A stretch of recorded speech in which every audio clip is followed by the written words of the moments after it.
되시길 바라겠습니다. 아멘. 그 주님의 인도하심, 주님의 그 사랑을 받아들이는 자들을 영접하는 자라고 부르고요. 그 사람들은 하나님 안에서 평안을 누리며 살 수 있습니다. 그러나 받아들이지 않으면요, 사람들은 늘 불안하며 두려워하며 삽니다. 주님을 인정하고 받아들이는 자에게 있는 복이 바로 그걸 평안함, 또한 하나님 나라의 구원이라는 거죠. 여러분, 이 놀라운 복이요, 여러분에게 있을 줄 믿으시기 바랍니다. 아멘. 사실 우리가 그 복 받을 줄 어떻게 알았겠어요? 우리가 예수 안에 들어오기 전에는 우리가 그 영생의 복을 받을 걸 어떻게 알겠어요? 안에 들어와 보지 않고서는 알 수 없어요. 여러분, 밖에서 보는 것과 안에 들어와 보는 건요, 또 다릅니다. 밖에서 보는 건 뭐밖에 안 보여요?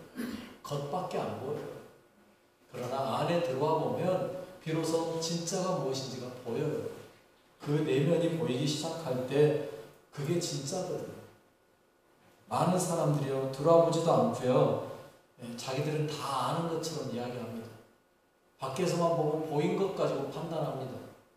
그러나 여러분, 진짜는 어디에 있어요? 안에 있어요. 들어와 봐야 알아요. 그래서 예수를 모르는 사람들이 교회에 대해서 이러쿵저러쿵 하는 말에 대해서 여러분 신경 쓰지 마세요. 그 말 듣고 흔들리지 마세요. 들어와 본 사람만이 진짜 구원의 의미를 압니다. 그 맛을 알아야 해. 모르는 사람들이 하는 말에 흔들리면 그게 더 웃기는 거예요. 아주 오래전에 어떤 CF에 그런 말 나왔죠. 네가 개 맛을 알아? 그러는데, 여러분, 먹어본 사람이 알죠. 안 먹어본 사람은 모르잖아요. 그러죠? 영생의 기쁨을 누려본 사람만이 아는 겁니다. 그걸 누려보지 않은 사람들이 이러니 저러니 하는 말에 흔들리는 것 자체가 웃기는 거예요. 그 기쁨을 모르는 사람들이 뭐라 하든지 말든지. 우리는 그 안에서 사는 거죠. 왜요? 영접했기 때문에. 예수를 알기 때문에. 오늘 본문의 내용은요, 어쩌면 그 영접한 사람과 그렇지 못한 사람의 차이를 분명하게 보여주는 이야기예요. 영접한 사람과 그렇지 않은 사람들, 별거 아닌 것처럼 보이죠? 뭐 별 차이 없겠지, 뭐 대단한 거 있겠어 라고 생각할지 모르는데, 아니요. 여러분, 오늘 두 천사를 영접했던 롯의 가정은요, 구원에 들어갔지만 그러지 못한 사람들은 다 어떻게 됐어요? 소돔성 사람들 다 멸망했어요. 삶과 죽음의 차이예요. 영접하느냐 영접하지 않느냐의 차이는 사느냐 죽느냐의 차이예요. 이게 어떻게 별것 아닙니까? 어마어마한 차이죠. 여러분, 그 차이를 오늘 본문을 통해서 느끼시는 여러분 되시길 바라겠습니다. 오늘 본문에 보면 두 천사, 어떤 천사예요? 아브라함에게 대접받았던 두 천사. 하나님은 아브라함과 함께 남고요, 천사들은 소돔으로 갔습니다. 그리고 밤에 저녁 때에 그 천사가 소돔에 이르러요. 1절 말씀에 이렇게 말하고 있습니다. 저녁 때에 그 두 천사가 소돔에 이르니 마침 롯이 소돔 성문에 앉아 있다가 그들을 보고 일어나 영접하고 땅에 엎드려 절하며. 그들이 언제 들어갔어요? 저녁 때, 해 떨어질 때. 그런데 거기에 누가 있었어요? 롯이 있었어요. 성문 앞에. 성문은 단순히 사람들이 성에 들어오고 나가는 출입구 정도의 의미가 아닙니다. 여러분, 제가 말씀드렸었는데요, 성문은요, 그 당시에 재판 자리였고요, 성문은 시장이었고요, 성문은 사람들의 만남의 장소였어요. 우리들 흔히 하는 말로, 야, 우리 어디에서 볼까? 그러면 어디 성문 앞에서 보자, 이거였어요. 그 당시에는 가장 잘 할 수 있는 곳, 가장 쉽게 만날 수 있는 곳이기 때문에.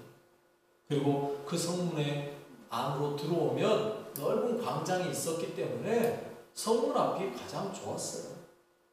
거기에 롯이 앉아 있었던 거예요. 그런데 그 롯의 눈에 처음 보는 두 사람이 눈에 띈 거죠. 저 사람들은 처음 보는데 하는 사람들이 나오는 거예요. 그러자 롯은 그냥 있지 않았습니다.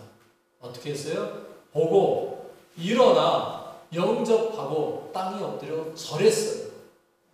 여러분, 생각해 보세요. 처음 보는 사람을요 보고 일어나 영접하는 것 이것까지는 이해가 되죠. 그런데 땅에 엎드려 절까지 해요. 여러분 처음 보는 사람에게 절하는 경우가 있습니까? 그런데요 롯은 그렇게 합니다. 이유가 뭔지 아세요? 그들이 자신의 집에 영접하기 위해서, 자신의 집으로 데려오기 위해서 롯은 그렇게 하는 거예요. 그들을 대접하는 방식이에요. 그리고 하는 말이 뭐예요? 2절에요. 이렇게 말하죠. 이르되 내 주여 돌이켜 종의 집으로 들어와 발을 씻고 주무시고 일찍 일어나 갈 길을 가소서. 그들이 이르되 아니라 우리가 거리에서 밤을 새우리라. 여러분 이들은요 어떤 사람들이에요? 소돔의 형편을 살펴보기 위해서 온 천사들이에요. 그래서 일부러 저녁 때쯤에나 왔고요. 그리고 밤에 거리에서 잠을 자야 그 소돔성이 어떤 곳인가를 제대로 파악할 수 있을 것 같으니까 나는 거리에서 그냥 밤 새울래 라고 말하는 거예요. 그런데 롯은요 뭐라고 말해요? 집으로 들어와 발 씻고 주무시고 일찍이 길 떠나는 거예요. 왜? 천사들이 그냥 길을 떠나는 나그네인 걸로 생각하니까. 그런데 천사들은 아니라고 말해요. 그러면 롯이 물러나야 될까요? 아니란 말이죠. 롯이 어떻게 해요? 3절에요. 이렇게 이야기해요. 롯이 간청함에 그제서야 돌이켜 그 집으로 들어오는지라. 롯이 그들을 위하여 식탁을 베풀고 무교병을 구우니 그들이 먹으니. 간청했다라는 말은요 어떤 의미냐면요 이런 의미예요. 그들이 자기 집으로 올 수 있도록 소매자락을 붙잡고 끄집어 당기면서 데려갔다라는 의미. 여러분 손님 대접하는데 그렇게까지 해야 되나요? 거절하는데 손매를 붙잡고 잡아 당겨가면서 아니라고 우리 집 보고 가야 된다고 끄집어 가야 되냐고요. 그렇게 손님 대접해 보신 적 있으세요? 롯은 그렇게 한다고요. 왜 그랬을까요? 소돔이 얼마나 악한 곳인지 롯은 잘 알고 있다. 소돔이 얼마나 악한 곳인지 거기에서 길거리에서 잠을 잤다가 이 사람들이 어떤 봉변을 당할지를 롯은 너무도 잘 아는 거예요. 그러니 그들이 거기서 잤다가는 안 된다는 거죠.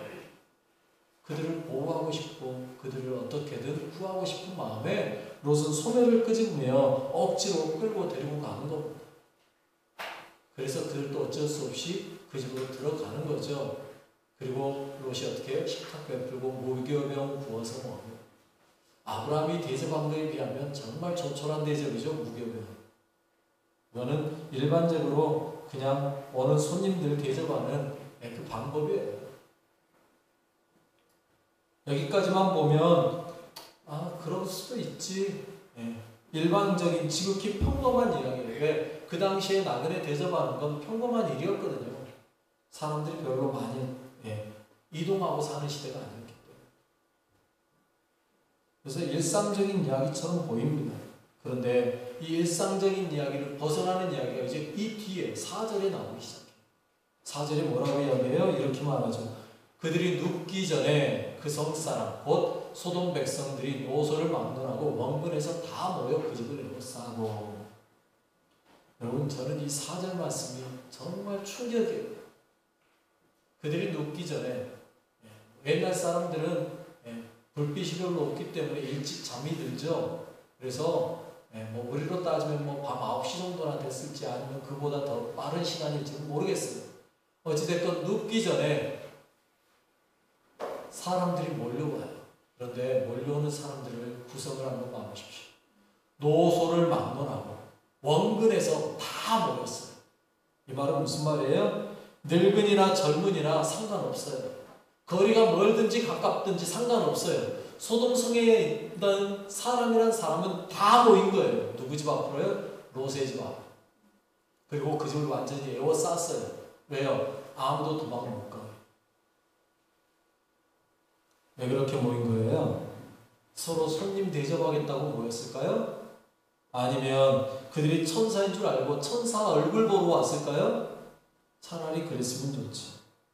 아니란 말이에요. 놀랍게도 그들이 온 이유가 뭐예요? 5절에 이렇게 말하고 있습니다. 롯을 부르고 그에게 이르되 오늘 밤에 내게 온 사람들이 어디 있느냐? 이끌어내라. 우리가 그들을 상관하리라. 상관하겠다. 이 상관한다라는 말은요,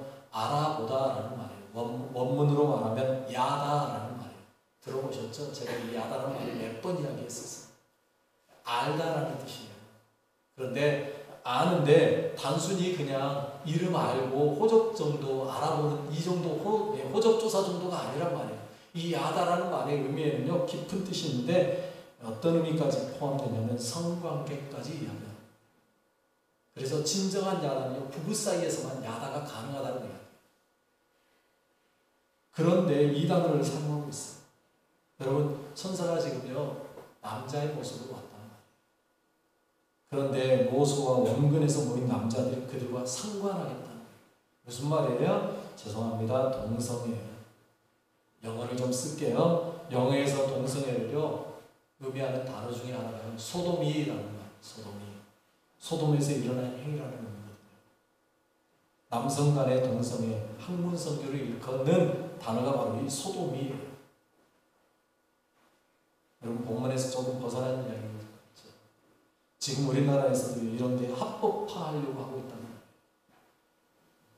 여러분 소돔에서 일어나고 있던 그 사건을 행하려고 하는 그들을 합법적으로 인정해주자라고 지금 하고 있단 말이에요. 무슨 이름으로요? 차별금지법이라는 거. 의미는 정말 좋죠. 차별하지 말자. 차별을 금지하자. 얼마나 좋은 말입니까? 그런데 여러분 이 차별금지법이라는 게요. 그래서 포함되는 게요. 장애인, 여성, 아이들 다 포함되는 거예요. 그러니 당연히 통과시켜줘야 될 법이죠. 그런데 거기에 교묘하게 동성애자까지 집어넣는 거예요. 국회에서 어떤 이야기까지 나왔냐면 동성애자 때문에 차별금지법을 폐지시켜야 통과가 안 된다면 동성애를 빼고 나중에 하자라고 했는데도 그러니 차라리 차별금지법 안 올리겠다라고 이야기해요. 이게 뭔 법이에요? 이게. 그 말은 무슨 말이에요? 동성애자들 때문에 차별금지법 만들자라는 이야기예요. 악한 법이에요. 그런데 여러분 엄밀히 이야기합시다. 동성애자라고 차별하신 적 있으세요? 어떻게 차별하셨어요? 여러분 우리나라에 동성애자라고 차별받아 본 적이 아직은 없어요. 한 번도요. 그런데 그들을 차별하지 말자요. 그러면서 그 안에 법에 무슨 말이 나오지 아세요? 동성애가 죄라고 말하면 그게 잘못이라고 말하는 거예요. 즉 동성애가 죄입니다 라고 말하면 처벌하자는 거예요. 여러분 이 말은 무슨 말입니까? 동성애자를 위해서 일반적인 사람들에게 벌을 주자라는 거예요. 이게 차별이죠. 그러지 않나요? 여러분 죄를 죄라고 말하는 게 차별이라고 말하는 게 이게 맞습니까? 아니면 죄는 죄라고 말할 수 있어야 되는 겁니까? 진짜 법은요 죄는 죄라고 말할 수 있어야 되고요 잘못된 건 잘못됐다고 말할 수 있어야 이게 진짜인 겁니다. 그런데 차별금지법은요 잘못을 잘못이라고 말하면 그게 죄예요. 벌금 물어야 되든지 아니면 징에 감옥에 가든지. 그래서 기독교에서 지금 반대하는 거예요. 차별금지법. 인권을 무시한다는 거예요. 그러나 여러분 분명히 아십시다. 인권을 바로잡는 거예요. 차별금지법을 안 한다는 게 이게 진짜 인권이에요. 동성애는 명백한 죄잖아요. 소돔이 왜 망했습니까? 이것 때문이에요. 천사들이 와서 이런 악한 행위를 보고 그들을 멸망시키겠다고 마음먹는 거죠. 노소를 막론하고 원근에서 동성애하겠다고 달려드는 그들을 차마 두고 볼 수 없는 거예요. 죄송하지만 이런 행동은요 짐승도 하지 않는 거예요. 이게 인권입니까? 짐승만 또 못한 짓이지. 그걸 법으로 인정해 주자. 인정 안 한 적 없다고요. 그냥 놔두고 있다고요. 동성애했다고 벌 주는 법 없잖아요. 그거는 이미 차별이 아닌 거예요. 롯은 이미 그들이 어떤 사람들인지를 알고 있었어요. 그래서 그들을 어떻게 했어요? 두 사람들을 자기 집으로 데리고 들어왔던 거예요. 그런데 그런 그들을 내놓으라고 달려들고 있어요. 그러자 롯이 어떻게 합니까? 6절로 7절에 이렇게 이야기하죠. 롯이 문 밖에 우리에게로 나가서 뒤로 문을 닫고 이르되 청하노니 내 형제들아 일어나들 하지 말라. 롯의 말이 뭐예요? 일어나들 하지 말라. 그러면서 그들을 뭐라고 불러요? 내 형제들. 야, 이 악한 놈들아, 이게 아니에요. 그들을 뭘로 보는 거예요? 아무리 그들이 악한 죄인이라 할지라도 롯은요 그들을 뭘로 봐요? 형제들아. 여러분 이게 기독교 정신이에요. 이게 예수님이 우리에게 원하는 말이요. 예수를 모르는 사람이든 아는 사람이든 우리는 다 뭘로 대하는 거예요? 형제로 대하는 거예요. 그들이 죄인이든 아니든 다 뭐로 대하는 거예요? 형제로 대하는 거예요. 여러분 동성애자들이라고 우리가요 그들을 욕할 거 하나도 없어요. 그들도 어차피 구원받아야 될 형제들이에요. 우리는 그들을 향해서 형제들이라고 부르는 거예요. 그러나 그 행동은 죄라고 말해주는 거죠. 차별하지 않았습니다. 차별하려고 차별금지법 반대하는 거 아닙니다. 그들은 여전히 우리의 뭐예요? 형제들이에요. 그리고 롯이 그 다음에 해서는 안 된 타협안이지만 타협안을 내놔요. 뭐라고 말해요? 8절에 이렇게 이야기해요. 내게 남자를 가까이 하지 아니한 두 딸이 있노라. 청하건대 내가 그들을 너희에게로 이끌어내리니 너희 눈에 좋을 대로 그들에게 행하고 이 사람들은 내 집에 들어왔은즉 이 사람들에게는 아무 일도 저지르지 말라. 이 말을 볼 때마다요 저도 야 어떻게 이런 말을 할 수가 있지? 자기 딸을 내주겠다? 처녀인 두 딸을 내놓겠다? 말도 안 되지 않나? 이런 생각을 했어요. 터무니없는 짓이에요. 그런데 어떻게 롯은 이렇게 말을 하지? 그런데요 바꿔서 생각해 보니까요 이 말은 정말로 두 딸 내놓겠다라는 의미보다는요 어떤 의미냐면 내가 그런 각오까지 돼 있어. 그러니 너희들이 하는 행동 멈춰줘. 이 이야기예요. 이 말의 의미는요 자기 집에 들어온 사람들을 내가 주인으로서 보호하겠다라는 그 의미죠. 진짜 두 딸 내놓겠다는 이야기가 아니란 말이에요. 나는 우리 집에 들어온 손님에 대해서 책임져야 될 사람이야. 그러니 내가 책임져야 되니까 그 일을 너희들이 원하는 행동하면 안 돼. 내놓으라고 하지 마. 이 말인 거예요. 여러분 그겁니다.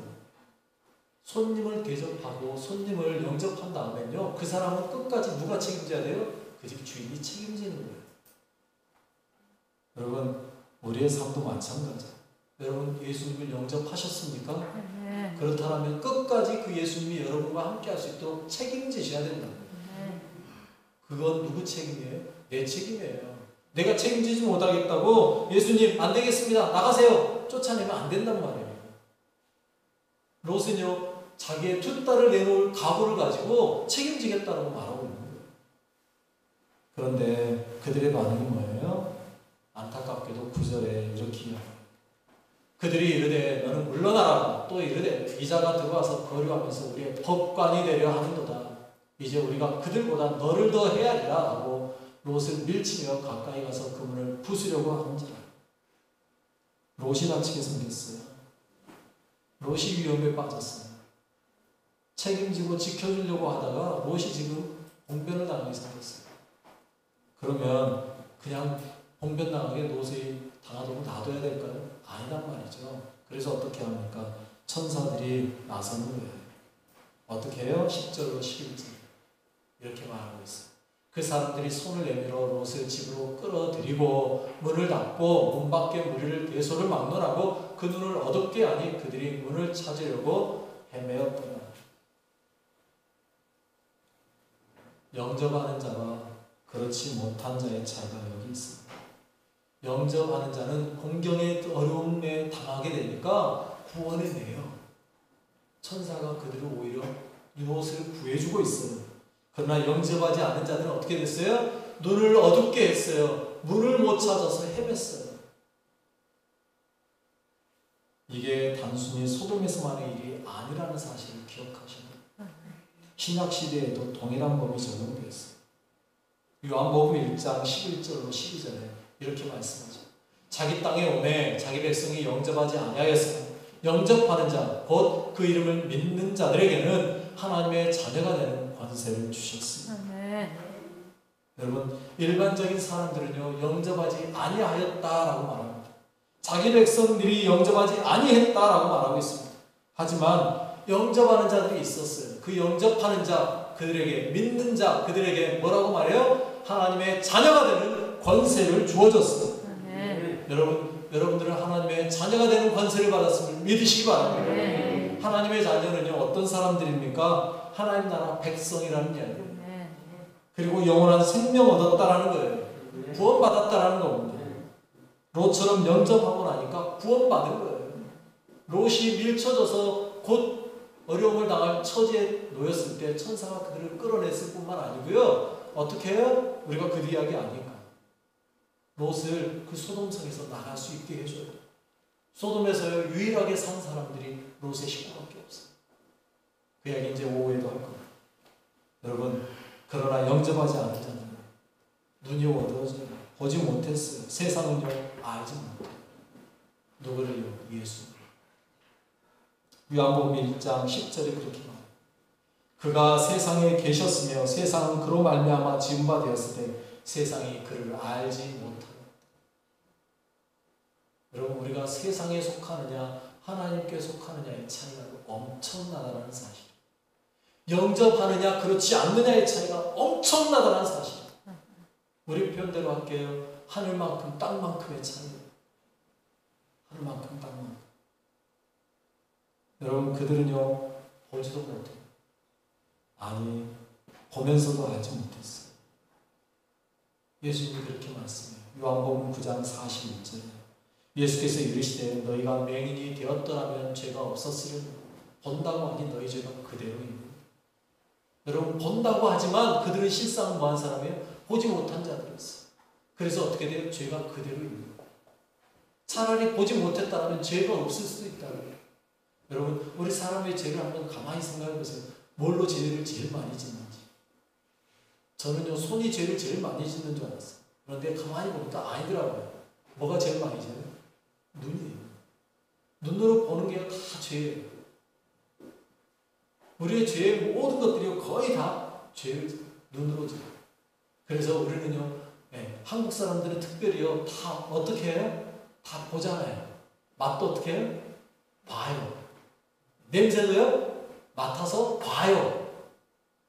귀로 들어봐요. 여러분, 우리 사람은요, 다 보는 걸로 통해요. 우리나라 사람들.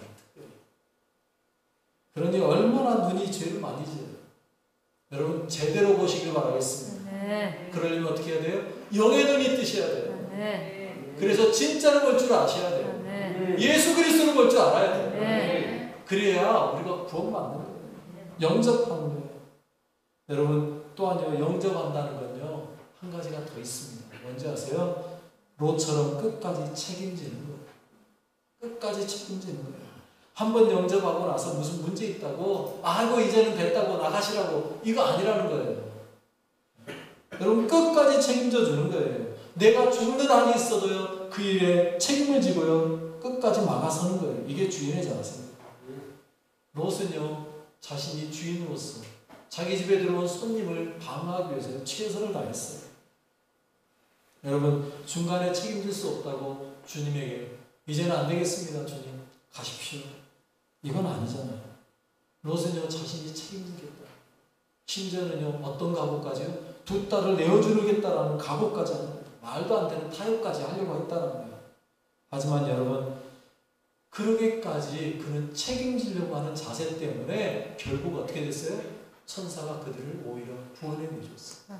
건져냈어요. 여러분, 우리의 구원의 자세는 바로 그겁니다. 우리가 주님을 영접하는 순간부터 우리는요, 어떤 사람이에요? 죄송하지만 여러분의 이름이 바뀌어요. 뭘로요? 그리스도인. 또요, 우리말로 성도. 여러분, 성도라는 말이 얼마나 좋은 말인지 몰라요. 그래서 제가 늘 말씀드렸잖아요. 성도보다 더 좋은 말 없다고. 목사요? 성도이기 전에 목사 될 수가 없어요. 성도여야 목사가 되는 거예요. 장로, 권사, 집사 마찬가지예요. 성도가 되지 않고서 어떻게 권사, 집사, 장로가 돼요? 성도란 말이 제일 좋은 말이에요. 그래서요, 여러분, 제가 그렇게 말씀드렸어요. 나는 죽을 때요, 목사, 문민, 이거 아니고요, 성도, 문민. 저는 그 이름 쓰고 싶다. 성도란 말이 제일 좋은 말이에요. 여러분, 그거 끝까지 우리는 뭘 지키는 거예요? 예수님 지키고 사는 거예요. 네. 여러분, 코로나 때문에 믿음이 흔들리면 안 되죠. 코로나 때문에 예배에 모이지는 못할 수는 있어요. 그러나 못 모였다 해서 우리의 믿음이 흔들리면 안 됩니다.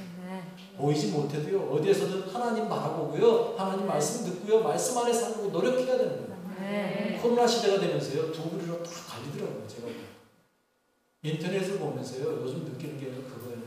코로나 시대가 되면서 딱 두 부류로 갑니다. 하나는요, 믿음을 포기하는 거예요. 지극히 평범한 거예요. 코로나가 됐으니 이제 교회도 못 가고 그냥 살지 뭐 이렇게 사는 거예요.